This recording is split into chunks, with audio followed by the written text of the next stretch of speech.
Ladies and gentlemen, we're pleased indeed to have with us as our special guest this afternoon the Dean of Modern American Music. Say hello to Paul Whiteman. Mr. Whiteman, very nice to have you with us today. It's nice to be with you, too. Real pleasure indeed, particularly after the fantastic success that you have just scored in Miami this past weekend. Well, I felt we were very lucky. It's awfully nice to be sold out at least 2 days before your concert. You don't have to worry about whether you're going to bomb as far as being a draw is concerned. Well, you've got another concert coming up this weekend, and from all indications, that's going to be a sellout, too. The advance sale is very heavy. I think it'll be rather interesting. I generally do the Gershwin concerts. I suppose everybody knows that George Gershwin wrote the Rhapsody in Blue, especially for our band. But this time I'm going to play a lot of other things that were written especially for me. The heavier types of work that just aren't popular songs, of course, is the Freddie Grofe's Grand Canyon Suite that he wrote especially for me and when he played piano in the band. And then I'll be playing a lot of things that were either written for me or I first introduced. For instance, I brought back from Europe, my first trip, things like Parade of the Wooden Soldiers, even before the Chasseurs brought it over here, and Limehouse Blues, and a thing by the name of Valencia. So we'll be playing those type of things. And then, of course, we'll play things like Wonderful One, which I happen to write part of, and 3 o'clock in the Morning that I brought back from England, and Deep Purple, which is written especially for us, and of course I brought back When Day Is Done from Europe, and I think it's going to be a pretty interesting program, and we're now looking for some young folks to be guest stars on the show because we were very successful the other night having the youngsters from Miami with us. Florida is sort of a second home for you these days, isn't it? Well, of course, I opened the Coral Gables Country Club down here. What year was that? Oh, about 35 years ago, 40 or something. And people today are still talking about it. I came down last year and we had a reunion. Did you? They thought we were going to have probably about 1,100 people, and we had almost 3,000, and it was really jumping. It's good to see so many of the really great musicians of our day in Miami. Now, I noticed just this past weekend, you probably noticed that Guy Lombardo was down for the first time in some time. And it's really great for the community as a whole. You'll be back next year, I imagine. Well, there's a lot of talk that we'll be back here this winter for 8 weeks. See, I just finished that show in Las Vegas about 2 months ago. That was probably the most talked-of show of the nightclub circuit. It was called Newcomers of 28. It was me and Rudy Valley, Harry Richmond, Fifi Dorsey, and Buster Keaton. Oh, what a show that must have been. As a rule, you go to Las Vegas and, stay 3 weeks, and we stayed 6. And the charm of the show was that we didn't any of us do the old things. We bounced off this, and this young fellow, Jackie Barnett, who writes for Jimmy Durante, wrote all the words and music, and it's a very clever show. Disregarding anything I said to Paul Whiteman just before the interview began, what are we going to talk about today? And, of course, what do you talk about with Paul Whiteman? It's difficult. Well, I suppose I've been a kind of a living legend, and I'm so very fortunate because most of the jocks don't mind talking to me, and, of course, I'm wide open whenever they want to know anything about the boys and girls in the band that were greats. Of course, we had that fellow Crosby. He was a fairly colorful guy. He's ended up with no money, and I don't know what he's doing now. A lot of taxes. Except he just retired the other day, and the next day the paper came in and said he just signed up 5 years with ABC. So I noticed that. So he's still back at it. That's right. And I guess that, of course, we had the first large band and the first band that ever arranged music, so I suppose we've left a certain kind of a mark, and I don't want to sound hammy about it because I don't believe it was me. I think that our entire organization was a great organization. Is it possible for you to give an opinion as to who was the greatest music mind that you ever met through the years? I know you've been around so many, connected with so many. Is it possible to tie it down to one or two men? No, it's pretty difficult because, you see, we had everything in our band. If you'd get to composers, I'd have to say certainly Gershwin. Of course, Freddie Grofe was very fine, too, and we had other wonderful fellows. And fellows like Matty Malnick had a pretty good hit last year, Shangri-La, and always Sure did. Lord, I'll Never Be the Same, and Stairway to the Stars, and I guess about 50 big numbers.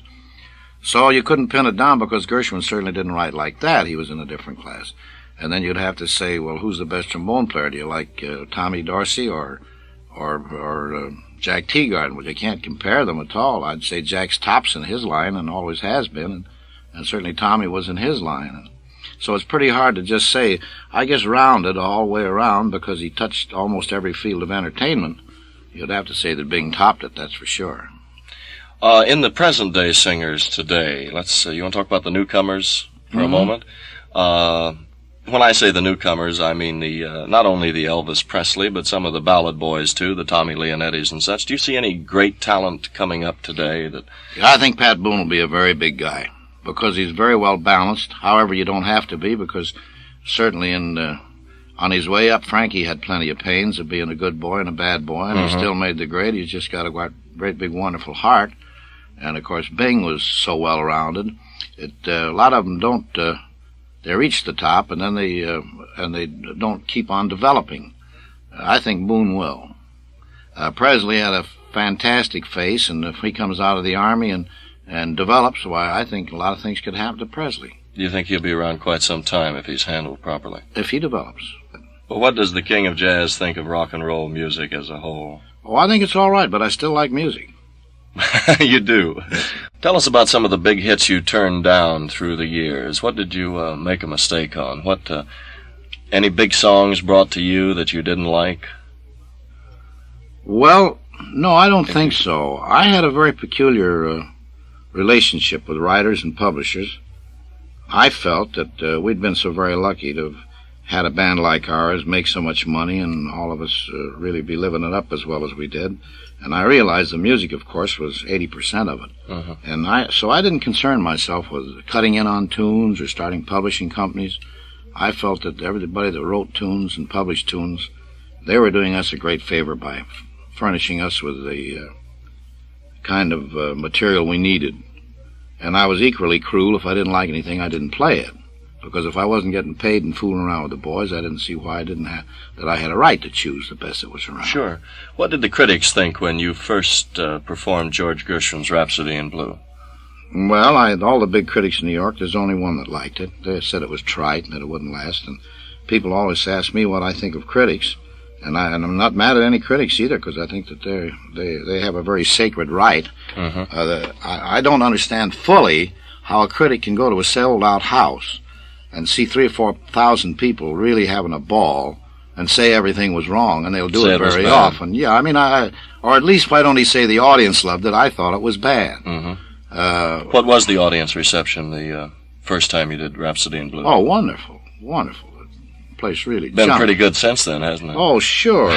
But a critic, of course, has to be a little interesting, or people wouldn't read him. And of course, to do that, sometimes you've got to be a little, a little provocative. Gosh, suppose that we listened to what the critics said and didn't what the audience.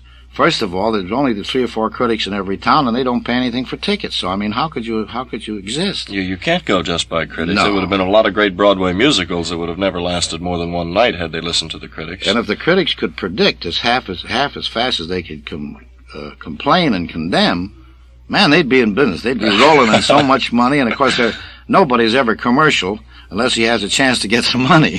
Right. It's so easy to say, I'm not commercial, I don't care anything about money, and I mean, when you don't have it or any particular way to get it. But I've noticed they'll all change if you offer them a little loot.